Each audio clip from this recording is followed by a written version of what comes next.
Good day, students. Today we'll begin with the second chapter of your book Rainbow, the name Room 10 by 8, written by K.S. Duggal. About the author, K.S. Duggal is a renowned Indian writer who writes in English and Punjabi with equal ease. Now यहाँ पे K.S. Duggal के बारे में दे रखा है कि वो क्या है, इंडिया के रिनोन्ड, इंडिया के काफ़ी फेमस राइटर हैं जिनका जो वे ऑफ राइटिंग है वो इंग्लिश और पंजाबी दोनों है, मतलब वो दोनों लैंग्वेजेस में लिखना प्रीफर करते हैं. He is versatile and prolific. वो क्या है, उनकी जो राइटिंग है वो क्या है, बहुत ही ज़्यादा वर्सेटाइल है, यानी कि बहुत अलग अलग तरीके से लिखते हैं, और प्रोलिफिक यानी कि बहुत चीज़ों के बारे में लिखते हैं. As an author his output is immense and valuable. अब as a author, as a writer, उनकी जो आउटपुट है यानी कि उन्होंने जो चीज़ें लिखी हैं, भले वो पोएम्स हो, भले वो फिक्शन हो, ऐसे हो, वो क्या है, इमेंस है, बहुत ही ज़्यादा है, एंड वैल्यूएबल. सिर्फ ऐसा नहीं है कि सिर्फ क्वांटिटी है, बल्कि क्वालिटी भी क्या है उनकी बहुत ज़्यादा अच्छी है, यानी कि वो बहुत ज़्यादा और बहुत ही ज़्यादा अच्छा लिखते हैं. He has pen more than 500 short stories. उन्होंने 500 से भी ज़्यादा शॉर्ट स्टोरीज लिख रखी हैं. 10 novels, 15 short plays and 7 plays उन्होंने लिख के रखे हैं. Besides several works of literary criticism, और साथ में वो क्या कर रखी हैं, उन्होंने लिटरेरी क्रिटिसिज्म में भी वर्क कर रखा है. एंड 2 वॉल्यूम ऑफ वर्स, और उसके अलावा उनकी जो वर्स यानी कि पोएम्स की क्या है, बुक्स हैं, कलेक्शन है, जो क्या है पूरे 2 वॉल्यूम्स में है. एंड हिज ओन ऑटोबायोग्राफी, उन्होंने अपनी खुद की बायोग्राफी भी लिखी है. He is recipient of several prestigious award and has also been decorated with the Padma Bhushan. उनको बहुत सारे लिटरेचर में बहुत सारे प्रेस्टिजियस, बहुत ही महान महान अवार्ड मिले हैं, और उनमें से एक पद्म भूषण भी है. This lesson is based on the theme of generation gap. अब ये जो लेसन है रूम 10 by 8, उसमें किसके बारे में डिस्कशन हो रहा है, जनरेशन गैप के बारे में है, कि किस तरह आपके और आपके पेरेंट्स के बीच में, या आपके और आपके ग्रैंड पेरेंट्स के बीच में क्या आता जा रहा है, एक गैप आता जा रहा है, डिस्टेंस आता जा रहा है. उसी चीज़ के बारे में इस चैप्टर में डिस्कशन हुआ है. The theme of generation gap which is emerging as a serious threat to our social fabric. अब वो क्या कह रहे हैं, ऑथर कह रहे हैं कि आज के हमारी सोसाइटी के लिए जो जनरेशन गैप है वो क्या है, एक बहुत ही ज़्यादा सीरियस थ्रेट है. क्या हो रहा है, हमको क्या मिले, एक बहुत ही बड़ी हमारे लिए क्या है, धमकी समझ लीजिए इसको, कि हमारी सोशल लाइफ के लिए, हमारे रिश्तों के लिए ये क्या है, जनरेशन गैप जो है वो अच्छा नहीं है. The story highlight how complacency, possessiveness, lack of proper understanding and mutual love and care can widen this gap. अब वो बता रहे हैं कि किस तरह से कॉम्प्लेसेंसी का मतलब होता है स्मगनेस का मतलब आत्मसंतुष्टि, यानी कि हम क्या है, हम दूसरों से बेटर है, या फिर हमने क्या किया, उनसे बेटर काम किया है, या हमारा काम क्या है बाकी सबसे अच्छा है, तो इसे हम कॉम्प्लेसेंसी कहते हैं. तो कॉम्प्लेसेंसी है. पॉजिटिवनेस यानी कि खुद की चीज़ों को लेके अत्यधिक प्रेम खुद की चीज़ों से, यानी कि आप क्या करते हो, अपनी किसी चीज़ों को दूसरों को देना प्रीफर नहीं करते हो, किसी को कोई आपकी चीज़ों को छुए वो आपको पसंद नहीं है, तो उसे हम पॉजिटिवनेस कहते हैं. लेक ऑफ प्रॉपर अंडरस्टैंडिंग, आपस में समझ की कमी होना. म्यूचुअल लव, आपस में एक दूसरे के प्रति प्रेम की कमी होना. Care can widen this gap, और क्या होना, किसी की परवाह ना करना. ये सारे कारण क्या करते हैं, ये सारे कारण हैं जो हमको हमारे पेरेंट्स से, हमारे ग्रैंड पेरेंट्स से क्या करते हैं, दूर करते हैं, और ये जो गैप है ना, ये जो गैप पड़ गया है उसको और भी ज़्यादा वाइडन, और भी ज़्यादा ब्रॉडर करते हैं. The writer voices his grave concern over the growing tendency of ill-treating one's parents and grandparents by modern fashionable society. अब जो राइटर है उनकी सबसे बड़ी चिंता क्या है, उनकी सबसे बड़ी चिंता है कि आजकल के लोग जो हैं वो अपने मॉडर्न फैशनेबल यानी कि सोसाइटी के साथ चलने के चक्कर में, अपने मॉडर्न व्यूज़ के कारण क्या करते जा रहे हैं, अपने मॉडर्न व्यूज़ के कारण अपने ही पेरेंट्स और अपने ही ग्रैंड पेरेंट्स को, अपने ही माँ बाप और अपने ही दादी माँ दादाजी को क्या करते जा रहे हैं, उनके साथ गलत व्यवहार करते जा रहे हैं. उनका जो ट्रीटमेंट है वो उनका क्या होने लगा है, धीरे धीरे खराब होने लगा है. It is a thought provoking story written in satirical vein. अब वो बोल रही है ये जो स्टोरी है वो क्या है, थॉट प्रोवोकिंग, यानी कि आपको सोचने पे मजबूर कर देती है, और ये किस में लिखी है, सटायरिकल वैन में, यानी कि सटायर करते हुए. सटायर क्या होता है, जब आप किसी चीज़ के ऊपर कमेंट करते हो with the help of humour, है ना, उसे हम क्या बोलते हैं, सटायर कहते हैं. तो क्या हुआ है, यहाँ पे सटायर करते हुए ऑथर ने इस चीज़ को समझाया है.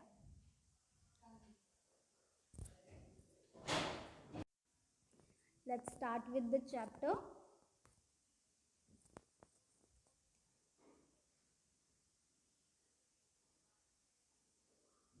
A room 10 by 8. This room might be,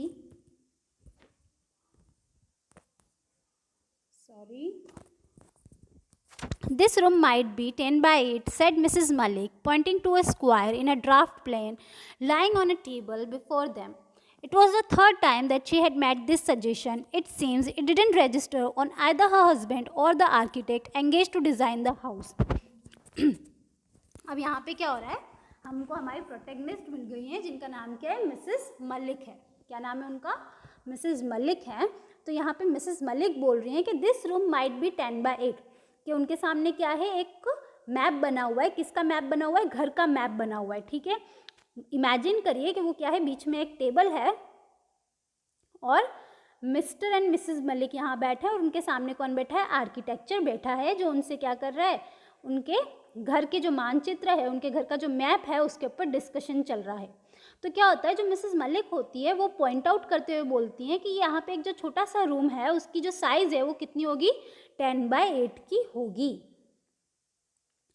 it was the third time that she had made this suggestion. उन्होंने कम से कम तीसरी बार ये चीज़ कही होगी कि ये जो मैप है उसमें वो कितना, ये जो रूम है वो कितना है, 10 by 8 साइज का होगा. It seems it didn't register on either husband or the architecture engage to the design of the house. लेकिन क्या था, भले ही उन्होंने तीसरी बार ये बात बोल दी थी, लेकिन ना तो ये बात उनके हस्बैंड नोटिस करते हैं और ना ही उनकी बात ये वो आर्किटेक्ट नोटिस करता है जो उनका घर डिज़ाइन कर रहा होता है. The Maliks were going to have a house of their own in Delhi. अब यहाँ पे उनकी बैकग्राउंड स्टोरीज बता रहे हैं कि ये जो मलिक है वो क्या कर रहे हैं, दिल्ली में अपना खुद का घर बना रहे हैं. They had purchased a plot in the most fashionable colony of the time some times ago. उन्होंने क्या करा था, उन्होंने अभी थोड़े टाइम पहले एक प्लॉट खरीदा था जो उन्होंने कहाँ करा था, ऐसी कॉलोनी में खरीदा था जो क्या है, बहुत ज़्यादा फैशनेबल यानी कि मॉडर्न लोगों से, अमीर लोगों से भरी हुई है. Now that they were posted back in Delhi, they thought they might as well have house built. अब वो सोचते हैं कि जो मिस्टर मलिक है वो क्या है, गवर्नमेंट सर्वेंट है और उनकी क्या था, वो जो सर्वेंट थे वो उनकी क्या हो रहा था, बार बार उनकी जॉब ऐसी थी कि उनको बार बार क्या करना पड़ रहा था, ट्रैवल करना पड़ रहा था. कभी इस स्टेट तो कभी उस स्टेट उनको काम करने के लिए इधर उधर जाना पड़ता था. तो अब क्या हुआ था, फाइनली उनका क्या हो गया था, वापस से उनको दिल्ली पोस्टिंग मिल गई थी. तो जब उनको वापस दिल्ली पोस्टिंग मिलती है तो उन लोगों ने डिसाइड किया कि मतलब जहाँ पे उन्होंने क्या कर रखा है, ज़मीन खरीद रखी है, इस बार वहाँ पे वो उस ज़मीन पे खुद का घर बनाएंगे. In her hearts of heart, Mrs. Malik also decided that after completion of the house, she would stay back in Delhi even if her husband was transferred to another station.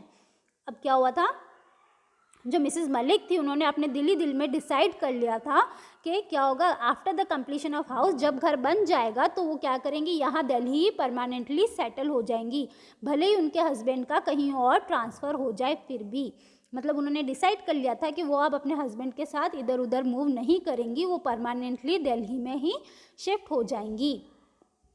She was sick of their posting. वो क्या हो चुकी थी, थक चुकी थी उनकी posting से. पोस्टिंग यानी कि उनके तबादले से. क्या हो रहा था, हर बार उनको क्या करना पड़ रहा था, घर बदलना पड़ता था, नई जगह जाके रहना पड़ता था, नए लोग, नए स्कूल, बच्चों को परेशानी होती थी. तो वो इन सब चीज़ों से क्या हो चुकी थी, थक चुकी थी. तो उन्होंने फाइनली डिसाइड कर लिया था कि अब वो दिल्ली में ही परमानेंट रुकेंगी. Every other year they were move to a new place. वो अपनी सिचुएशन बताती है कि हर साल गवर्नमेंट उनको क्या कर देती थी, नई जगह पे उनका तबादला कर देती थी. Now that the childrens were grown up, it was not desirable to shift them from school to school. अब क्या हो गया था, अब जो उनके बच्चे थे वो भी क्या हो चुके थे, बड़े हो चुके थे और उनको इस तरह से स्कूल हर साल स्कूल बदलना उनके लिए भी क्या था, फ़ायदेमंद नहीं था. उनकी भी स्टडीज़ पे क्या हो रहा था, बैड इफेक्ट पड़ रहा था. इस वजह से उन्होंने डिसाइड किया था कि वो दिल्ली में ही परमानेंटली सेटल हो जाएंगी.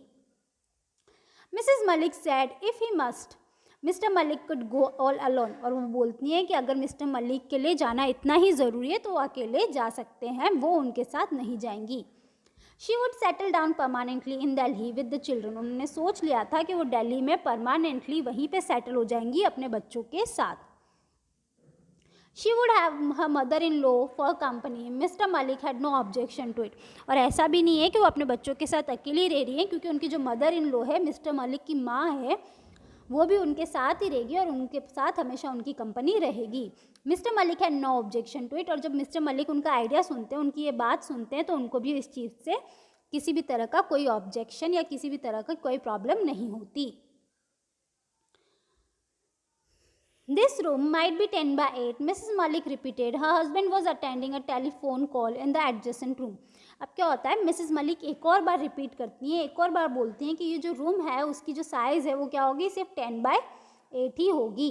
Her husband was attending a telephone call in adjacent room. उनके जो हस्बैंड होते हैं वो क्या कर रहे होते हैं, पास ही के एक कमरे में एक फ़ोन कॉल पे बात कर रहे होते हैं. But this is a store, the architect explain to Mrs Malik. जो आर्किटेक्ट होता है वो बोलता है लेकिन ये तो क्या है, एक स्टोर रूम है. मतलब जो मिस मलिक जिस रूम को पॉइंट आउट करके बोल रही थी कि ये 10 by 8 हो सकता है क्या, ये 10 by 8 हो सकता है क्या, तो उसके लिए जो मिस्टर मलिक जो आर्किटेक्ट होता है वो बोलता है कि ये तो क्या है, एक स्टोर है, आपको स्टोर इतना बड़ा होने की क्या ज़रूरत है. Yes but I thought it could be my mother in law room and after her it might be used as store room.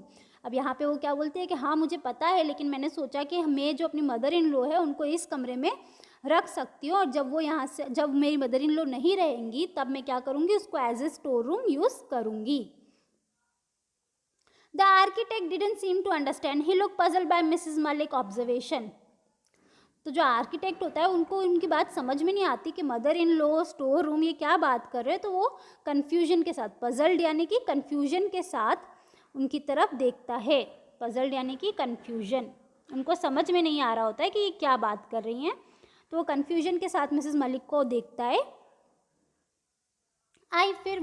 I mean, my mother-in-law could use the room for the present. As you know, she is old and infirm. She isn't going to be there for, and after her, it could be converted into storeroom. Mrs. Malik explained haltingly.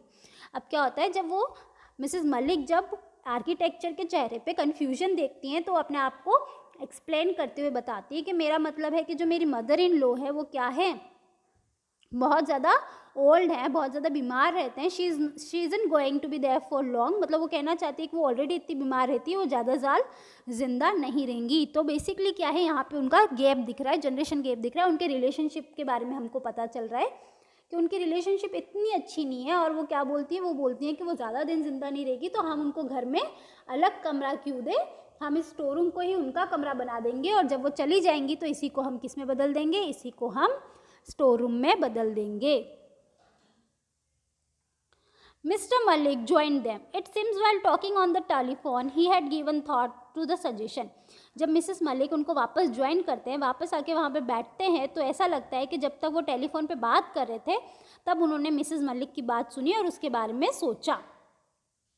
He too was of the opinion that the store should be little bigger. और वो भी बोलते हैं कि हाँ कि ये जो स्टोर रूम है उसको क्या कर दो, थोड़ा और बड़ा बना दो. It always better to have commodious store room. और वो बोलते हैं कि ये हमेशा बेहतर होता है कि आपका जो स्टोर रूम हो वो क्या हो, बेहतर जगह देने वाला हो, बेटर चीज़ों को रखने वाला हो. So that one can move about the Trunks more freely. क्यों, जितना बड़ा स्टोर रूम होगा उतने आसानी से आप चीज़ों को क्या कर पाओगे, इधर उधर हिला पाओगे. ट्रंक्स यानी कि सामान, जो बैग होते हैं या बक्से होते हैं उनको हम ट्रंक्स कहते हैं. तो वो बोल रहा है कि जितनी ज़्यादा जगह होगी उतनी ज़्यादा हम उनको ईजिली यहाँ से वहाँ मूव कर पाएंगे. Then it is also more convenient to keep it tidy. और उनका ये भी कहना था कि जितना ज़्यादा क्या होगा स्पेस होगी उसको उतना ज़्यादा साफ करना भी आसान रहेगा. It was decided that the room adjacent to the kitchen should be 10 by 8. The courtyard would be little narrower, but that didn't matter much. उनकी बात सुन के ये डिसाइड हो गया था कि किचन के पास वाला जो छोटा सा रूम था उसको थोड़ा और बड़ा करके 10 by 8 साइज़ का बनाया जाएगा. और बिकॉज हम उसको बड़ा कर रहे हैं इस वजह से जो कोर्टयार्ड होगा वो क्या हो जाएगा, थोड़ा सा छोटा हो जाएगा. But it didn't matter that much. लेकिन भले कोर्टयार्ड थोड़ा सा सिकुड़ जाए उससे ज़्यादा कुछ फ़र्क नहीं पड़ रहा था. All the rest had already been provided for and the plan was submitted for the approval to the corporation. सारी चीज़ें डिसाइड हो चुकी थी. फाइनली जो प्लान था, उनका जो मानचित्र था, जो मैप था, वो किसके पास जाता है, कॉर्पोरेशन के पास जाता है अप्रूवल के लिए. क्या होता है, कोई भी बिल्डिंग आप बना रहे होते हो तो उससे पहले आपको क्या लेनी पड़ती है, सरकार की इजाज़त लेनी पड़ती है कि कहीं उस बिल्डिंग से किसी और को या किसी भी तरह का नुकसान तो नहीं हो रहा है या कहीं वो प्रॉपर है या नहीं है। तो इस चीज़ के लिए कॉरपोरेशन से क्या लेनी पड़ती है, इजाज़त लेनी पड़ती है। तो उनका जो मैप था वो भी वहाँ पे जाता है ताकि उनको अप्रूवल मिल सके। Mrs Malik took untiring interest in the construction of the house. अब मिसेस मलिक क्या थी, बिकॉज ये हाउस जो था वो मिसेस मलिक का खुद का हाउस था, तो उनका क्या था, अपने घर में एक अलग ही इंटरेस्ट था। हर वाइफ का, हर मदर का अपने घर में इंटरेस्ट होता है ना कि वो अपना घर बेस्ट रखे, सजा के रखें, साफ़ सुथरा रखें। तो जो मिसेस मलिक थी उन्होंने भी क्या किया, स्टार्टिंग से लेके एंड तक उसका बहुत ज़्यादा केयर किया। इवन जब कंस्ट्रक्शन वर्क चल रहा था, जब वो घर बन रहा था, तब भी उनका जो अटेंशन था वो उसके ऊपर क्या था, अनटायरिंग, बिना थकने वाला उनका क्या था, अटेंशन था। She would be seen standing at the site with her umbrella throughout the day. अब क्या होता था, जब घर बन रहा होता है तो जब घर बन रहा होता है उसको हम क्या बोलते हैं, साइट बोलते हैं, ठीक है। तो यहाँ पे भी साइट का इस्तेमाल किया है। वो बोल रही हैं कि जब घर बनता था तो उनको अक्सर वहाँ पे उस साइट पे देखा जाता था with her umbrella through out the day. पूरे दिन वो एक अम्ब्रेला लेके आते थे ताकि उनको गर्मी में थोड़ी छाँव मिल सके, और सुबह से लेकर शाम तक वो वहीं पे साइट पे ही रहते थे। शी सुपरवाइज्ड एवरी डिटेल, वो हर चीज़ को क्या करते थे, हर चीज़ को सुपरवाइज करते थे, हर चीज़ पे उनकी नज़र रहती थी। At times she would give hands to the masons and other, कभी कभी तो मैसन्स क्या होते हैं, जो कारीगर होते हैं, उनकी भी हेल्प करती थी, उनको भी काम में मदद करती थी। She was first to arrive at the construction site and left after everyone had gone away. वो इतनी ज़्यादा डेडिकेटेड थी अपने घर को लेके, उनकी इतनी ज़्यादा इच्छा थी अपने घर को लेके कि वो सबसे पहले वहाँ पे पहुँचती थी और सबके जाने के बाद वहाँ से जाती थी। She ensured that there was no wastage of material and the labor did not idle about. वो इस बात का ध्यान रखती थी कि किसी भी तरह का मटेरियल कोई भी बर्बाद ना हो, भले वो मिट्टी हो, भले वो रेती हो या फिर ईंटें हो, सीमेंट हो, इन चीज़ों का ध्यान रखती थी कि क्या हो, जो लेबर है वो उसका वेस्टेज तो नहीं कर रही। और साथ साथ में इस बात का भी ध्यान रखती थी कि जो लेबर है वो क्या कर रही है, आइडल अबाउट। क्या होता है, जब आप दिन की दानगी देते हो तो लोग क्या करते हैं, काम कम करते हैं। तो वो इस बात का भी ध्यान रखती थी कि जो लेबर है वो खाली पीली बैठी ना हो। Before long the house was completed, और ऐसे ही करते करते उनका घर क्या हो जाता है, कंप्लीट हो जाता है, पूरी तरह से बन जाता है। Mrs Malik insisted that she would have new furniture made for the house. जो मिसेस मलिक थी उनकी ये जिद थी, इंसिस्टेड यानी कि उनकी ये जिद थी कि वो क्या करेंगी, अपने नए घर के लिए नया फर्नीचर बनाएंगी। She would not let the old furniture enter the new house, not a piece of it. उन्होंने डिसाइड कर लिया था कि वो पुराना एक भी चीज़ अपने घर में वापस अपने नए घर में नहीं लेके आएंगी। नॉट अ सिंगल पीस, एक छोटा सा कोई छोटी सी चीज़ भी वो नहीं लेके आएंगी। They were still in the midst of plan to shift when they learned that the house had been acquired by government. और वो क्या था, वो लोग शिफ्ट ही करने वाले थे, मतलब शिफ्टिंग के बीच में थे। उन्होंने अपना घर वर पैक कर दिया था, सामान वामान पैक कर दिया था, और तब उनको पता पड़ता है कि गवर्नमेंट ने क्या कर लिया है, गवर्नमेंट ने उनका घर एक्वायर्ड कर लिया है, उनका घर ले लिया है। अब क्या होता है, आपको पता ही है, गवर्नमेंट से ऑर्डर आते हैं तो आपको क्या करना पड़ता है, आपको अपनी चीज़ें देनी ही पड़ती हैं। जैसे अभी क्या हो रहा है, रोड बन रहे हैं तो कितने ही लोगों ने अपने ज़मीनें दी हैं, हालांकि उनको उसका मुआवजा मिलता है, लेकिन एक बार गवर्नमेंट ने आपको बोल दिया तो आपको क्या करना पड़ता है, वो घर देना ही पड़ता है। तो मिसेस मलिक के साथ भी यही होता है कि उनका घर कौन एक्वायर कर लेता है, उनका घर गवर्नमेंट ले लेती है। Mrs Malik was furious, furious मतलब वेरी वेरी एंग्री, ठीक है, वेरी वेरी एंग्री, वो बहुत ज़्यादा गुस्सा हो जाती हैं। But the next moment when mister Malik mention the rent assess, she quieten down. लेकिन जब जो मिस्टर मलिक होते हैं वो उनको बोलते हैं कि गवर्नमेंट ने भले हमारा घर ले लिया है पर वो हमको रेंट पे इतना पैसा देंगे, तो जब वो रेंट सुनती हैं तो वो क्या हो जाती है, थोड़ा शांत हो जाती हैं। While supervising the construction of the house, she had cultivated love for her neighbors and made friends in the colony. अब क्या हो रहा था, जब हाउस का कंस्ट्रक्शन वर्क चल रहा था, जब घर बन रहा था और वो रोज़ वहाँ पे जाती थी, तो उन्होंने क्या कर ली थी, आसपास के लोगों से, नेबर्स जो उनके पड़ोसी थे उनके साथ उनके रिश्ते काफ़ी अच्छे हो गए थे, उन्होंने उस कॉलोनी में दोस्त बना लिए थे। She thought of various plans for doing up the house. Everything had to be forgotten. और साथ ही साथ उन्होंने क्या कर लिया था, ऑलरेडी बहुत सारे प्लान्स बना लिए थे कि वो घर को अपने ऐसे सजाएंगी, ऐसा रखेंगी, वैसा करेंगी, लेकिन अब क्या हो गया, अब सारी चीज़ें बदल गई हैं। Everything had to be forgotten. अब उनको ये सारी चीज़ें भूलनी पड़ेंगी। then they were transferred from Delhi. Mrs. Malik was so happy. फिर क्या होता है, उनका दिल्ली से ट्रांसफ़र हो जाता है और ये बात सुन के मिसेस मलिक बहुत ज़्यादा खुश हो जाती हैं. She would no more see her house. क्यों खुश हो जाती है? क्योंकि अब वो अपने हाउस में, अपने घर में किसी और को रहता उनको नहीं देखना पड़ेगा. Regret not being able to live in it. उनको क्या होगा, इस बात का पछतावा भी नहीं होगा कि वो उस घर में कभी रहे नहीं. Sorry. Then thinking of the substantial rent feel consoled. और जब वो रेंट के बारे में सोचती है कि भले कुछ भी हो, हमारे पास क्या आएगा, कंटिन्यूसली पैसा आएगा, तो वो थोड़ा संतुष्ट भी महसूस करती हैं. Transfer from one place to another, they had to wait for many years for another term of posting in Delhi. अब क्या हुआ, एक के बाद उनको क्या करते गए, अलग अलग जगह ट्रांसफ़र करते गए, पोस्ट करते रहे, और बहुत साल गुजर गए कि उनको कहाँ मिली, वापस से उनकी पोस्टिंग दिल्ली में आई. In the meanwhile Mrs Malik mother in law has passed away. और क्या होता है, इन्हीं बीच में क्या हो जाता है, जो मिसेज मलिक की मदर इन लॉ है, उनकी जो सास है, वो क्या हो जाती है, पास अवे, उनकी डेथ हो जाती है. Their daughter had been married. Even उनकी जो डॉटर होती है उनकी भी शादी हो जाती है. In a way they were lucky that their house has been rented to government. और एक तरह से उनकी किस्मत अच्छी थी कि उनको क्या मिला, उनको चांस मिला कि वो अपना घर गवर्नमेंट को रेंट पे दे सके. क्यों? क्योंकि उनके पास कंटिन्यूसली पैसा आया था और वो क्या कर पा रहे थे, अपनी डॉटर की मैरिजेस में, अपने मदर के जो बाकी के फंक्शंस होते हैं उनको पूरा करने में उनकी क्या हो रही थी, हेल्प हो रही थी.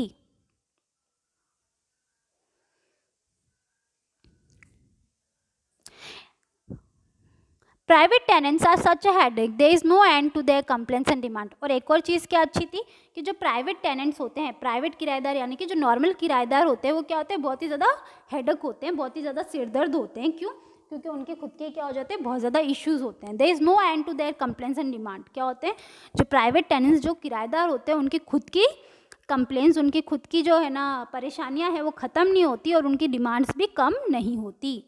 And then they are more often than not irregular in the payment of rent. और साथ ही साथ वो जो पेमेंट करते हैं वो भी क्या होते हैं, इरेगुलर. टाइम पे कभी उनका पैसा नहीं आता. कम से कम गवर्नमेंट में ये तो हमको था कि पेमेंट क्या होगा, हमेशा टाइम पे आ जाएगा, महीने की पहली तारीख को पैसा हमारे अकाउंट में जमा हो जाएगा.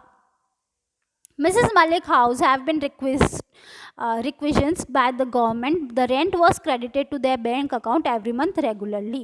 उनका घर किसने ले लिया था, गवर्नमेंट ने ले लिया था, लेकिन हर महीने की पहली तारीख को बराबर से उनके बैंक अकाउंट में पैसा आ जाता था. Only their son remain to be married now. अब सिर्फ उनका एक सन बचा था जिसकी अभी तक शादी नहीं हुई थी.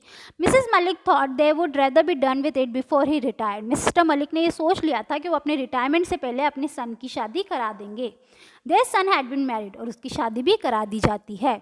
Mister Malik had retired from the service. Mr Malik ने भी अपनी सर्विस से रिटायरमेंट ले लिया है. But their house had not yet been replaced by the government.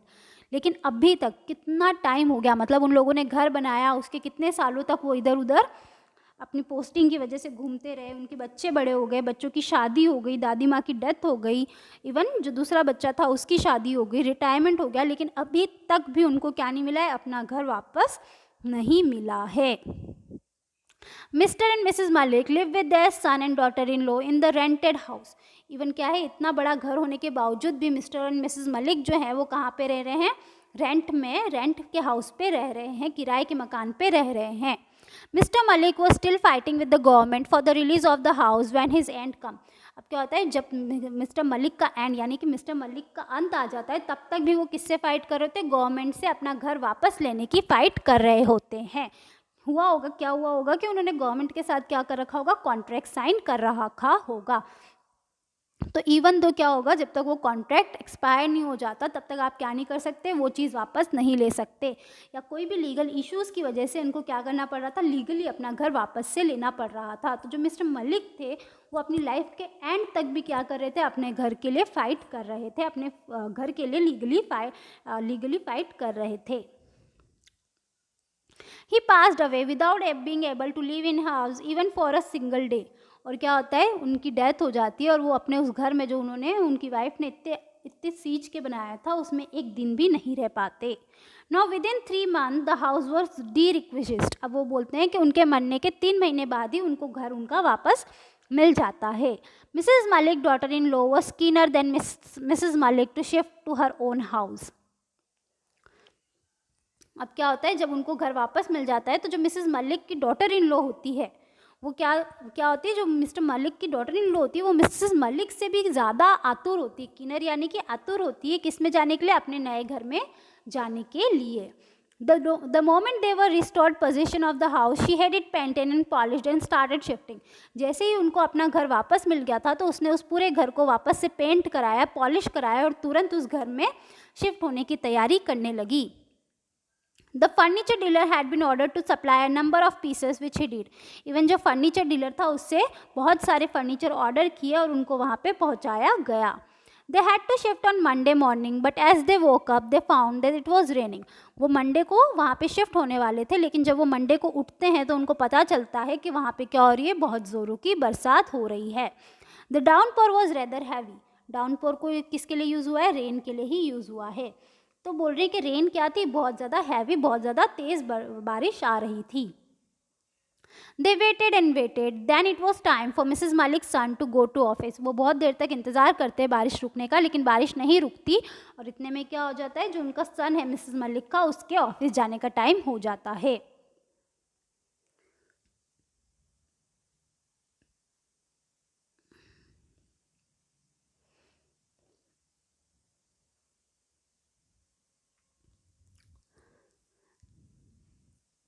It was decided that they would shift in the evening. और इस वजह से, क्योंकि क्या होता है, सुबह तो बारिश आ रही होती है और उनका सन का भी क्या हो जाता है, ऑफिस का टाइम हो जाता है, तो ये डिसाइड क्या होता है कि वो लोग कब जाएंगे, वो लोग शाम को शिफ्ट होंगे। It continue to rain throughout the day. बारिश जो होती है वो सुबह से लेकर शाम तक चलती रहती है। It was raining as heavily as ever in the evening also. Even जब शाम हो जाती है तब भी बारिश क्या होती है, सुबह की जितनी ही तेज़ तेज़ गिर रही होती है। Monday being an auspicious day, Mrs Malik wanted to shift if they could. अब क्या होता है, मंडे को ऐसा बोला जाता है कि मंडे क्या होता है, बहुत ज़्यादा शुभ दिन होता है, ऑस्पिशियस डे होता है, तो मिसेस मलिक चाहती थी कि वो लोग कब मूव करे, मंडे को ही मूव करे। Out of consideration for his mother the son decided to shift even though it continue to rain heavily. अब क्या होता है, जो सन होता है, जो लड़का होता है, वो अपनी माँ की इच्छा पूरी करने के लिए, भले ही कितनी तेज़ की बरसात हो रही है, उनकी माँ की इच्छा पूरी रखने के लिए वो इतनी भरी बारिश में ही शिफ्ट करने लगते हैं। They sent for taxi in addition to their own car and made a formal move. वो अपनी कार के साथ साथ एक टैक्सी भी बोरो करते हैं, एक टैक्सी भी लेके आते हैं ताकि वो क्या कर सके, पूरा सामान एक साथ मूव कर सके। The rest of luggage could be shifted later. और वो सोचते हैं कि थोड़ा बहुत जो सामान बच गया है वो बाद में शिफ्ट कर देंगे। It was raining incessantly. अब क्या हो रहा था, जो बारिश हो रही थी वो लगातार बिना रुके गिर रही थी। Sitting in the back seat of the car Mrs Malik was lost in memories. अब जो मिसेस मलिक जो कार की पीछे वाली सीट पे बैठी थी वो अपनी यादों में गुम थी। What pain she had taken while the house was under the construction। वो याद करती है कि उन्होंने कितनी मुसीबतों का सामना किया था जब उनका घर बन रहा था। The days when she missed her meal। वो याद करती है कि उस घर की देखभाल करने के लिए, सुपरविजन करने के लिए कितनी बार तो वो अपना खाना खाना भी भूल जाती थी। The day she stood in scorching heat of the sun supervising the work in progress। किस तरह वो भरी गर्मी में सिर्फ एक छाते के सहारे पूरे सुबह से लेकर शाम तक खड़ी रहती थी ताकि वो देख सके कि किस तरह से काम चल रहा है। The day she was drenched in rain. वो सोचती थी, कभी कभी वो क्या होती थी, वहाँ पे काम देखने के चक्कर में कभी कभी वो बारिश में भीग भी जाती थी। The architect had prepare a sketch of the house in colour the way it would look when completed. जो आर्किटेक्चर था, उन्होंने एक ऐसा स्केच प्रिपेयर किया था जो क्या था, कलरफुल था और इजीली आप समझ सकते हो कि घर कंप्लीट होने के बाद कैसा दिखेगा। It had figure of lady of the house standing on the veranda with a back toward the marble pillar. वो बताते हैं कि जो घर है उसके स्टार्टिंग में क्या है, एक लेडी का फिगर है, मतलब एक लेडी की मूर्ति लगी हुई है वहाँ पे, जो क्या है, स्टैंडिंग इन द वरांडा, जो क्या कर रही है, घर के वरांडे में एक लेडी की मूर्ति लगाई हुई है और जिसकी पीठ किसकी तरफ है, मार्बल पिलर की तरफ है। मार्बल का एक जो पिलर है उसकी तरफ उसकी पीठ है और उसके सामने क्या खड़ी है, उसके सामने एक लेडी की मूर्ति खड़ी है। Elegant and graceful an image of containment. अब जो मूर्ति बनाई गई है वो दिखने में क्या है, बहुत ही ज़्यादा सुंदर है, बहुत ही ज़्यादा ग्रेसफुल है। एन इमेज ऑफ कंटेनमेंट, उसको देख के क्या आती है, एक संतुष्टि की फीलिंग आती है। Clad in the maroon sari, और जो मूर्ति है उसको क्या पहनाई है, मरून कलर की साड़ी पहनाई है। Mrs Malik felt that architecture had painted her. अब जब मिसेस मलिक को फर्स्ट टाइम ये चीज़ बताई गई थी कि हम क्या कर रहे हैं, वरांडे में एक लेडी की मूर्ति बना रहे हैं, एक औरत की मूर्ति बना रहे हैं, तो मिसेस मलिक को ऐसा लगता है कि जो आर्किटेक्चर है उसने उसी की मूर्ति बनाई है। But she never war maroon colour sari, लेकिन फिर वो बोलती है कि मैंने ज़िंदगी में आज तक मरून कलर की साड़ी नहीं पहनी। The figure in the sketch however was as tall as Mrs Malik, लेकिन भले ही कुछ भी हो, लेकिन जो फिगर था स्केच का, यानी कि जो मूर्ति बनाई गई थी उसकी जो हाइट थी वो कैसी थी, मिसेज मलिक के जितनी ही लंबी थी। Reclining against the pillar she stood the way Mrs Malik use to stand. और बताती हैं कि जिस तरह से उस मूर्ति को पिलर के सहारे खड़ा किया है, उसी तरह से, किस तरह से खड़ा किया है, जिस तरह से मिसेज मलिक नॉर्मली खड़ी रहती हैं। Mrs. Malik saw the figure in the sketch and would go and stand before the dressing table many times. जब मिसेस मलिक ने फर्स्ट टाइम वो स्केच देखा था, वो पिक्चर देखी थी उस मूर्ति की, तो वो अक्सर क्या करती थी, कांच के सामने जाके उसी तरह से खड़े होने का ट्राई करती थी। She thought that she must show that the sketch to her daughter-in-law sometimes. और जब वो इस तरह से खड़ी होती थी तो वो अक्सर सोचती थी कि जब मेरी बहू आएगी तो मैं उसको बताऊंगी कि किस तरह से पहले हमने ये चित्र बनाया था और मेरे ही चित्र के अनुसार ये क्या बनी है, मूर्ति बनी है। Her daughter-in-law was sitting in the front seat with her husband. उसकी जो daughter-in-law होती है वो कहाँ पे बैठी होती है, अपने हस्बैंड के साथ फ्रंट सीट पे बैठी होती है। Moving the rear view glass to the cars towards her. और वो क्या करती है, जो रियर व्यू यानी कि जो गाड़ी देखने वाला कांच होता है उसको अपनी तरफ टर्न करती है। She started repainting her lips. वो क्या करती है, वो रीपेंटिंग हर लिप्स यानी कि लिपस्टिक लगाना शुरू करती है। Where was the need to paint the lips when they were going to their own house. तो उसकी जो सास होती है, मिसेस मलिक होती है, वो सोचती है कि अगर हम अपने ही घर पे जा रहे हैं तो इतने से में उसको लिपस्टिक लगाने की क्या ज़रूरत है। At the most they would eat and they to go then go to sleep. और वो सोचती है ज़्यादा से ज़्यादा हम क्या करेंगे, खुद के घर पे जाएंगे, खाना खाएंगे और सो जाएंगे।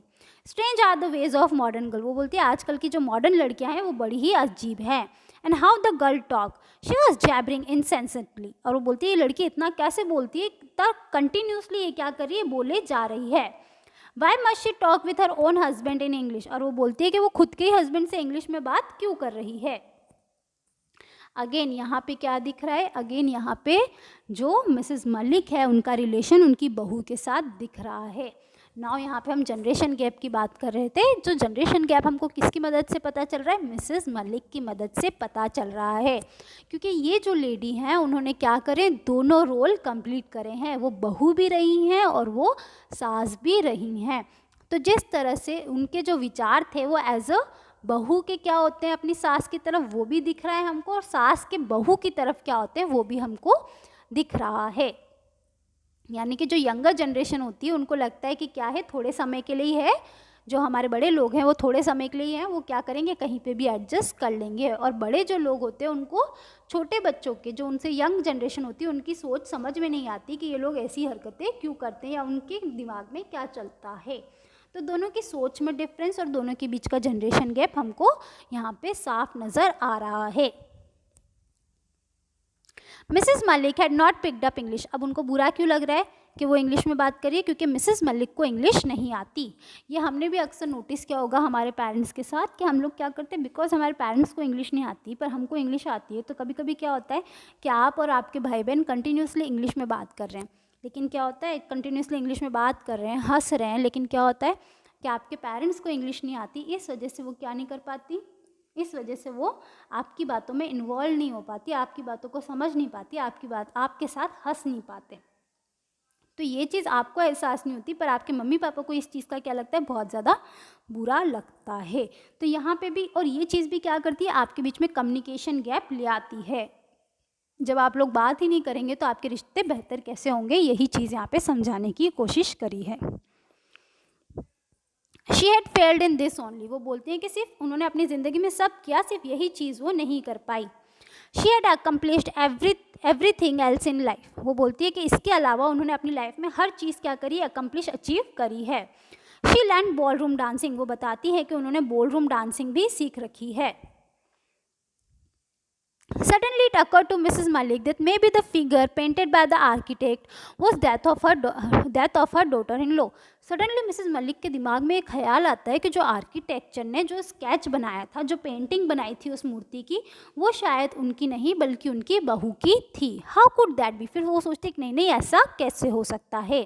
She was nowhere on the scene when the plan of the house was prepare. वो सोचती है कि जब ये हाउस का मैप बना था, ये जो हाउस का स्केच बना था, चित्र बना था, उस समय उनकी बहू कहीं भी पिक्चर में नहीं थी.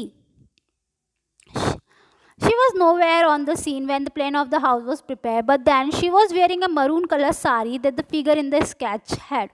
लेकिन फिर भी क्या है, उनकी जो बहू है उन्होंने कौन से कलर की साड़ी पहन रखी है? मरून कलर की साड़ी पहन रखी है, जो कि किसने पहन रखी थी? उस स्केच में, उस पिक्चर में उस मूर्ति ने पहन रखी थी. अगेन क्या हो रहा है यहाँ पे? रोल रिवर्स हो रहा है. क्या हो रहा है? रोल रिवर्स हो रहा है. बहुत ही सार्केस्टिकली, है ना, यहाँ पे व्यंग करते हुए जो बोलते हैं, हम व्यंग करना बोलते हैं सार्केज्म को. तो यहाँ पे बहुत ही सार्केस्टिकली ये चीज़ समझाई जा रही है कि किस तरह वो जो घर था, जो कौन बना रहा था? मिसेस मलिक बना रही थी. वो खुद के लिए बना रही थी as a house of lady. House of lady कौन होती है? घर की मुखिया. तो वो कौन होती है? जब तक आपकी सास जिंदा है तो वही होती हैं. लेकिन इसके बावजूद भी उन्होंने क्या कर रखा था? उसके बावजूद भी वो बोलती है कि हाउस ऑफ लेडी कौन होगी? मैं होंगी. वो सोच रही थी कि ये जो मूर्ति बन रही है वो मेरे लिए बन रही है. लेकिन जब रियलिटी चेक मिलता है उसको, इतने टाइम बाद वो जाती है, तो वो सोचती है कि शायद ये मूर्ति किसकी है? मेरी बहू की है. तो वो बोलती है कि ये कैसे मुमकिन है कि मेरी बहू तो उस टाइम पे थी ही नहीं. तो वो सोचती है कि भले वो नहीं थी, पर क्या है, जो साड़ी है, मैरून कलर की साड़ी जो उस मूर्ति ने पहन रखी थी, वो किसने पहन रखी है? मेरी बहू ने पहन रखी है. यानी कि जो पोजीशन वो हासिल करना चाहती थी वो उसको कभी मिली ही नहीं, और वही चीज़ किसको मिल रही है? उसकी खुद की बहू को मिल रही है.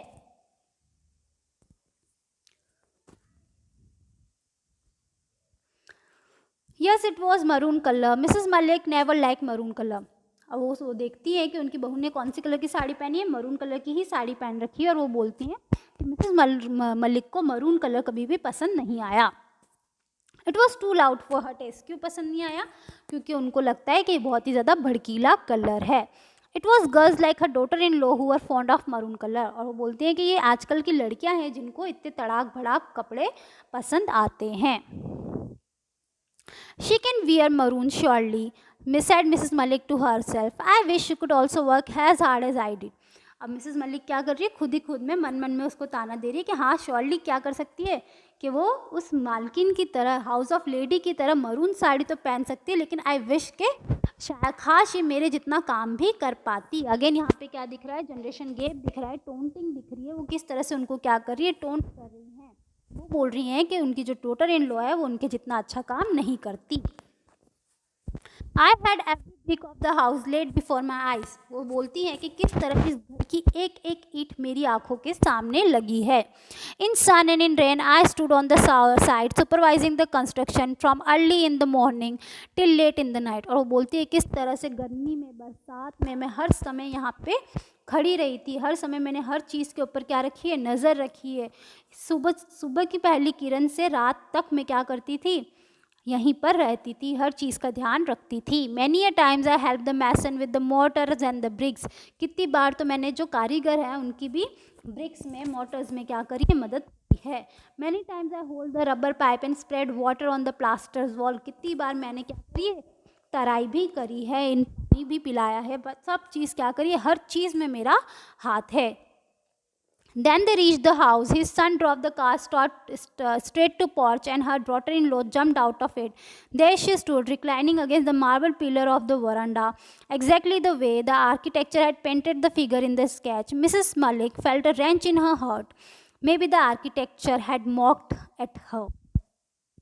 जैसे ही वो घर में पहुंचते हैं तो उनका जो सन होता है वो कार को सीधे घर के अंदर डाल के पोर्च में, यानी कि घर के आंगन में लाके खड़ा कर देता है. और उनकी डॉटर इन लॉ जैसे ही कार रुकती है वैसे ही कार से कूद के बाहर निकलती है और वो उसी तरह से खड़ी होती है.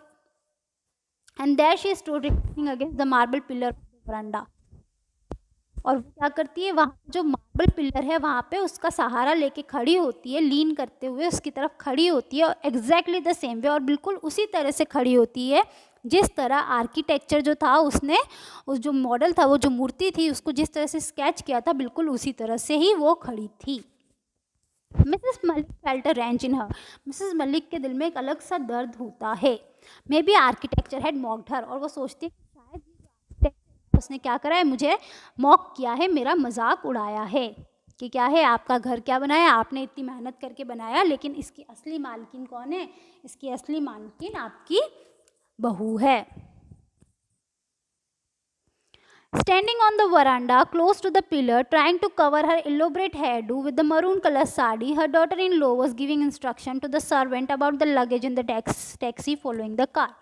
अब जो उनकी बहू होती है वो वरांडे पे खड़ी होती है, जो पिलर से बिल्कुल क्लोज में खड़ी होती है। उन्होंने अपना सर जो एलोबरेट हेयर डू यानी कि बहुत अजीब सा उन्होंने क्या कर रखा होता है, बाल बना रखे होते हैं, बहुत अलग सी बड़ी सी हेयर स्टाइल बना रखी होती है। तो वो हेयर स्टाइल उसने किससे कवर कर रखी होती है, मरून कलर की साड़ी से। अगेन यहाँ पे क्या हो रहा है, अगेन यहाँ पे बहुत ही सार्केस्टिकली क्या कर रहे हैं, वो उसके कपड़े पे, उसके रहन सहन पे, उसके बालों पे कमेंट कर रहे हैं। वो बोल रही है कि उसके बाल सिर्फ घर पे आने के लिए भी उसने क्या करा है, अपने बालों को बहुत अच्छे से सजा के बनाया है। तो उनकी जो डॉटर इन लॉ होती है वो क्या कह रही होती है, जो सर्वेंट्स है, जो नौकर है, उनको इंस्ट्रक्शन दे रही होती है कि कौन सा सामान कहाँ पे रखा जाएगा। The luggage had been remove from the taxi, taxi में से पूरा लगेज, पूरा सामान निकाल दिया जाता है। The taxi driver draw away having been paid, taxi driver को पैसे दे दिए जाते हैं और वो वहाँ से चला जाता है। Mrs Malik was still sitting on the back of seat of their car, she had strange sinking sensation. लेकिन इतना सब कुछ हो रहा होता है, लेकिन जो मिसेस मलिक होती है वो कहाँ पे बैठी होती है, वहीं अपनी कार की सीट के पीछे बैठी होती है। And she had strange sinking sensation, और उनको सडनली एक अजीब से ना ऐसा महसूस हो रहा होता है कि वो कहीं डूब रही हूँ।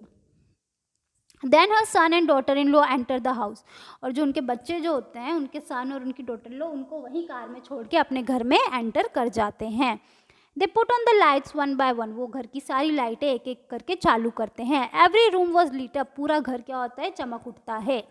Mrs Malik looked on wide eyes still sitting in the back seat of a car. Mrs Malik जो अभी भी क्या होता है, कार सीट पे ही बैठी होती है, उनकी आइज क्या हो जाती है, वाइड हो जाती है, बड़ी हो जाती है, खुल जाती हैं, और वो वहीं पे बैठी बैठी ये सारी चीज़ें देख रही होती हैं। In the excitement, nobody seemed to have remembered to open the door for her the way it was done. अब क्या होता है, ये जो बच्चे थे वो इतने ज़्यादा एक्साइटेड थे नए घर में, अपने घर में आने की, तो कि उनको याद ही नहीं रहा कि उनको मिसेस मलिक के लिए गेट भी खोलना है, उनको भी वापस अंदर लाना है। Suddenly her son thought of his mother, suddenly उनके सन को उनकी मदर की याद आती है। एंड ही रेन टू पॉच, और वो वापस वरांडे में बाहर आते हैं और उनके लिए गेट खोलते हैं। A drive in the evening always make me go to sleep, उनकी जो मदर होती है वो उनको बोलती है कि अगर मैं शाम को ड्राइव पे जाती हूँ तो मुझे उससे नींद आ जाती है। Her daughter in law had also come out, उनकी डॉटर इन लॉ भी वहाँ बाहर आती है। एवरी वन वॉज लाफिंग, सब खुश होते हैं, हंस रहे होते हैं। Mrs Malik daughter in law standing against the marble pillar on the veranda again was trying to cover her hairdo with the maroon colour sari. Again सारी चीज़ क्या है, यहाँ पे रिपीटेड है। अगेन यहाँ पे क्या है, सिंबलिज्म है कि किस तरह उनकी जो डॉटर इन लॉ है उसको एग्जैक्टली किसकी तरह बताया है, the lady of the house, उस मूर्ति की तरह बताया है। I am not going to eat, I have no appetite, said Mrs Malik. Mrs Malik बोलती है कि मुझे खाना नहीं खाना, मुझे भूख नहीं है। I would like to go to sleep, मैं सोना चाहती हूँ। The servant had laid dinner on the table, जो सर्वेंट थे उन्होंने डिनर ऑलरेडी टेबल पे लगा दिया था। Then you better retire to your room, said the daughter in law pointing to a room. अब यहाँ पे इतने तक हमने नोटिस किया कि जो मिसेस मलिक है वो ही बता रही हैं, उनके ही यहाँ पे हमको क्या दिख रहा है, उनका उनकी बहू की तरफ क्या व्यू है वो हमको दिख रहा है, लेकिन हमको क्या नहीं पता चला अभी तक, उनकी बहू का उनकी तरफ क्या पॉइंट ऑफ व्यू है वो हमको नहीं पता था। लेकिन हमको क्या मिले, छोटे छोटे ग्लिम्स मिले। कैसे मिले कि किस तरह उन्होंने अपनी मदर को पीछे बिठाया और वो आगे की सीट पे बैठी, किस तरह वो क्या कर रही हैं, कांच को अपनी तरफ करके लिपस्टिक लगा रही है, यानी कि बड़ों के लिए कोई रिस्पेक्ट नहीं है। तीसरी चीज़, किस तरह से वो इंग्लिश में बातें कर रही हैं ताकि उनको क्या नहीं करना पड़े, अपनी मदर इन लॉ को उस बातों में इंक्लूड ना करना पड़े। तो क्या था, एक कम्युनिकेशन गैप हमको ऑलरेडी पहले से ही ऑथर ने हमको दिखा दिया है। अब आगे देखते हैं कि आगे क्या होता है। तो यहाँ पे क्या होता है, जो उनकी मिसेस मलिक उनको बोलती है कि मैं सोना चाहती हूँ, तो डॉटर इन लॉ उनकी जो बहू होती है वो उनको बोलती है कि फिर तो आपको अपने रूम में जाके सो जाना चाहिए। और वो क्या करती है, एक रूम की तरफ इशारा करती है कि आप इस रूम में जाके सो जाइए, ये आपका रूम है। 10 by 8 and her son conducted Mrs. Malik to it. Holding her hand, she was feeling terribly drowsy. अब क्या होता है, जो रूम उसकी तरफ इशारा किया जाता है वो कौन सा रूम होता है, वही 10 by 8 का रूम होता है, जो उसने किसके लिए बनाया होता है, अपनी मदर इन लॉ के लिए बनाया होता है, जिसको वो बाद में क्या करेगी, जिसको वो बाद में स्टोर रूम बना देगी। तो जब मिसेस मलिक थे, उनका जो सन था वो उनका हाथ पकड़ के उसको उसी रूम में ले जाता है जिस रूम को उन्होंने कभी अपनी सास के लिए बनवाया होता है। She was feeling terribly drowsy, और जब वो ये चीज़ देखती है तो वो बहुत ज़्यादा, उनको और भी ज़्यादा नींद आने लगती है, वो बिल्कुल बेहोश सा महसूस करने लगती है। मिसेस मलिक शुक हर हैंड अगेन। मिसेस जो मलिक होती है, जब उनको लगता है कि वो नींद आ रही है, उनको बहुत ज़्यादा, मतलब वो कॉन्शियसनेस खो देंगी, तो वो वापस से अपना सर हिलाती हैं। But what was wrong with it, फिर वो सोचती है कि क्या गलत है इस रूम के साथ। Her husband had already gone, उनके हस्बैंड अब उनके साथ नहीं रहते। She would follow him one day, she must do it, और एक दिन वो भी उनके साथ, उनके पीछे पीछे, मतलब वो भी एक दिन मर जाएंगी। शी मस्ट डू इट, और हर कोई एक दिन मरता ही है। I thought it could be mother-in-law's low room. After she, it might be converted into store. अब क्या होता है, the words re-echoed in Malik's ears. री-इकोड यानी कि वापस से उनके कान में ये चीज़ गूंजती है। क्या गूंजती है कि आई thought it could B mother in law room. उनकी खुद की जो डॉटर इन लॉ होती है, मिसेस मलिक की जो बहू होती है, वो वही लाइन बोलती है जो मिसेस मलिक ने किसी समय अपनी सास के लिए बोली थी। आई thought it could B mother in law room, मैंने सोचा कि ये हमारी सास का रूम हो सकता है। और बोलती है after it might converted in room, क्या उनके जाने के बाद हम इसको स्टोर में बदल सकते हैं। Then she heard her daughter in law comment, और उसके बाद वो अपनी डॉटर इन लॉ का एक कमेंट सुनती है। The house is otherwise very well plan, it lacks only store room, I would like to have big enough store room. वो बोलती है कि ये घर बहुत ही अच्छे से बनाया गया है, बहुत अच्छा बहुत अच्छा प्लान करके बनाया गया है। It only lake store room, यहाँ पे सिर्फ एक स्टोर रूम की कमी है, और मुझे एक स्टोर रूम जो चाहिए वो क्या होना चाहिए, इतना बड़ा होना चाहिए कि उसमें इनफ स्पेस हो, उसमें इनफ जगह हो। Mrs Malik heard it and she felt as if she was sinking deep and deep into bottomless wall. जब मिसेस मलिक उसको सुनती हैं तो उनको ऐसा लगता है कि वो ऐसी जगह में डूब रही है जहाँ पे जिसका कोई अंत नहीं है, जिसका कोई बॉटम नहीं है, जिसका कोई अंत नहीं है। So this was your story 10 by 8। Basically यहाँ पे क्या हो रहा है, जनरेशन गैप की बात हो रही है कि किस तरह मिसेस मलिक के हमको क्या बताएं, दो रोल उनकी लाइफ के बताए हैं, as a daughter and as a mother in law. दोनों उनके बताए हैं कि किस तरह उन्होंने बहू की तरह उनका रोल और उनकी सास की तरह उनका रोल बताया है, और किस तरह उन दोनों रोल में क्या है, जनरेशन गैप साफ नज़र आ रहा है।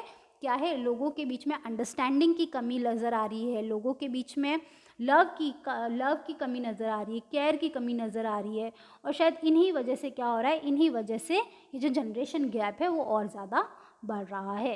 That was your chapter 10 by 8। Thank you.